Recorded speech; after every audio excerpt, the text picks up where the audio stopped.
Hello, my name's Gus and I am a supporter of the Royal Humane Society. It does an incredible job of recognising life-saving and especially bravery in doing so.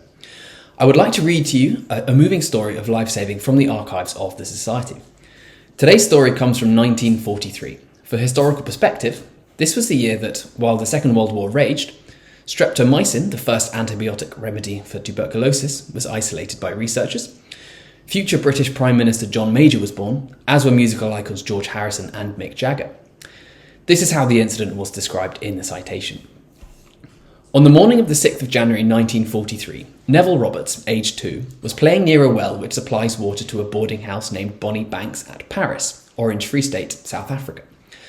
The well is 70 yards from the house, is 40 feet in depth, containing deep water. It is 8 feet in diameter, surrounded by a low concrete border and covered with an iron platform with loose sheets of iron in a dilapidated state, and just large enough to cover the hole. Francis C. Drake, who was aged 14, had just passed the well, and hearing the sound looked back and noticed that child Roberts had disappeared. He ran back and, peering into the well, shouted "Neville," and saw the child's head sink below the water. He at once, without waiting to summon assistance, lowered himself into the mouth of the well and dropped into the water. Recovering the child, he then discerned for the first time a pipe running up the side of the well to the pump above. Using this, he climbed up to a point underneath the iron platform with the child in his arms.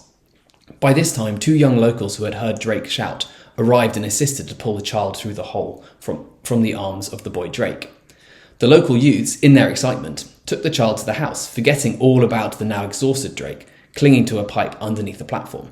He managed to get out through the 2-foot aperture in the centre of the platform, but was in such a dazed state that he never was able to explain how he did get out, and it is still a mystery. The child recovered consciousness after a considerable time, but was speechless and motionless for 2 days. The promptitude with which Drake accepted the appalling risk of dropping into the well without assistance at hand indicates great courage and devotion. Without such promptitude, the child's life would hardly have been saved. What a great story of bravery from such a young person. Francis C. Drake was awarded the Royal Humane Society's Bronze Medal and subsequently the Stanhope Gold Medal for 1943. The Society depends on donations from the public to continue its work. Please give generously, or even better, become a governor of the Society. You can find details on the website. Thank you.